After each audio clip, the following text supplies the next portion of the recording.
This actually came out of the big news story early in the week, which was the Chris Rock getting slapped by Will Smith at the Oscars. I'm sure you saw the story. It struck me as an opportunity to explore a topic in more detail, which really isn't about Will Smith and Chris Rock. It just, they happened to raise the issue. And the thing that came up for me was how there was a pretty strong wave of support and justification that seemed to be saying that Will Smith was justified because Chris Rock had disrespected him and he needed to defend his wife's honor and whatever, that whole narrative.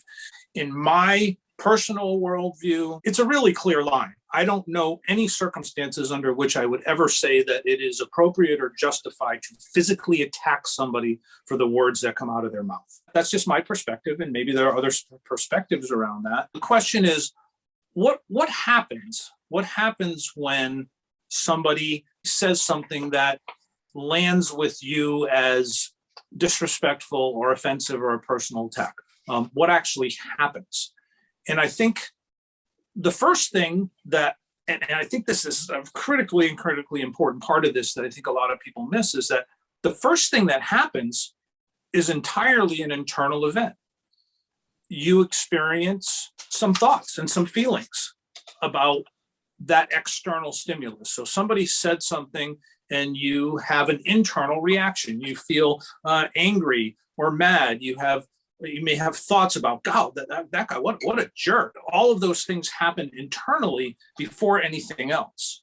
And I think raising the awareness of that is a really critical part of this, because people very quickly go to the response. Somebody says something and then you respond in a certain way. And I think it's a really critical thing to notice that before there's any actual response, whether it's verbal or physical or whatever, there's an internal reaction that happens. And what actually is driving whatever your external response is not the external event, it's your internal reaction.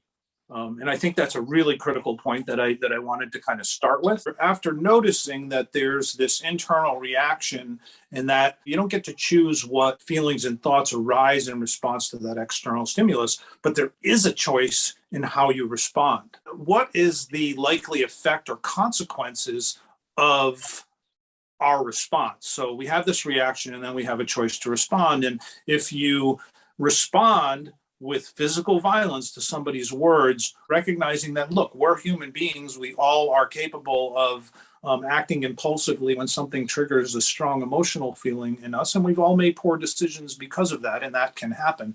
But while we're not in the midst of that, given those circumstances, what are the actual potential outcomes? Are there any potential benefits that could come from responding physically to something that somebody says, and what are the likely consequences? The first things that come to mind are, well, somebody's going to get hurt or worse, and or the legal consequences. Somebody's going to get in a great deal of trouble. You're going to go to jail. You're going to get sued.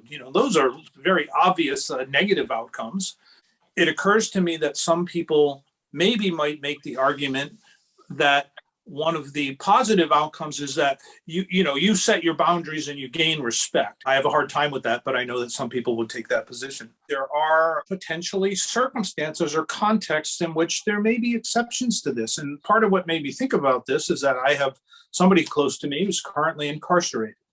And the way it's portrayed in the movies and the way that I've heard it from some people, there really is an element of establishing respect as a survival skill when you're in an environment like that. Or if somebody is verbally abusing you, that responding physically and actually showing a show of strength is a way of preventing that in the future. So I think there are maybe some contexts. I mean, I think they're dysfunctional contexts, but I think there are some contexts where potentially you might make that argument, and I can see that. Part of my rebuttal to that is, okay, if you think about respect, and particularly self-respect, if you're giving the power to somebody else so that their words actually spur you to a physical activity that is potentially damaging, that's not a whole lot of respect. Don't you gain more respect by not allowing somebody else's words to dictate your behavior and your response? Sort of coming back to that whole, okay, we have this internal reaction that is largely involuntary, these thoughts and these feelings that arise. So at this point, the reaction has happened. You can respond impulsively and do something like Will Smith did and lash out and physically attack somebody. You can choose not to respond at all in that moment, and you go into the space and be like, oh my God, what an ass, I'm gonna kill that guy. And you don't respond right away because you're maybe the circumstance aren't right, but you're really, all of your energy is still focused on the external. You're focused on what that other person did and your judgments about that and what you're going, maybe how you're going to respond to it in the future. It's very outwardly focused, and that may, in some ways, can potentially be even more damaging than that impulsive initial reaction. Now, that impulsive initial reaction, by the way, doesn't have to be a physical thing. It might be to verbally respond and scream back at them, defend yourself, whatever it is. The third pathway, and this is the one that I would argue is the sign of somebody who really has reached a level of maturity and emotional intelligence, and this is the opportunity that something like that affords, and that's to choose to be curious about what's going on. Wow, I just noticed myself have these really powerful feelings and thoughts arise in response to this. What does that mean? What can I learn about myself? And then that once you're able to actually do that, it also allows you to actually then kind of look at, wow, what was going on underneath for that other person, and be curious about that caused them to say those hateful things in the first place. And when somebody is actually at a point where they're able to have that level of maturity and self-inquiry, that's where the opportunity for growth and empathy and understanding and connection comes from, because then you can choose to say, wow, I'm curious about this. This is what's going on for me. I now want to communicate with that other person and tell them this is what my experience was. Here's what's going on for me and why I had this reaction. And then maybe ask the other person, tell me what was up for you.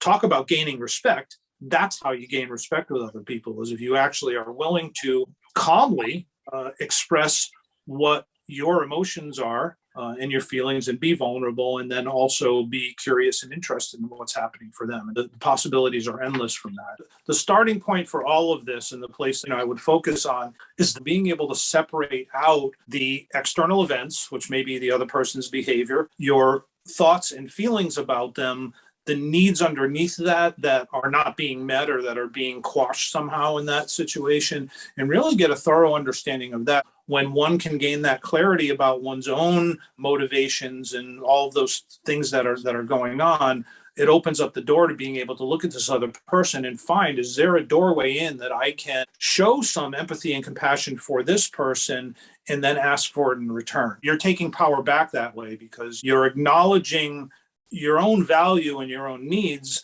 and then you're choosing how you're going to respond, where very often those kind of patterns feel very much like you're just reacting, that you don't have any power, that this other person is pushing your buttons and you're reacting automatically. So that self-inquiry and that noticing that, hey, there's this internal reaction, I can give space to that and then decide how I want to respond,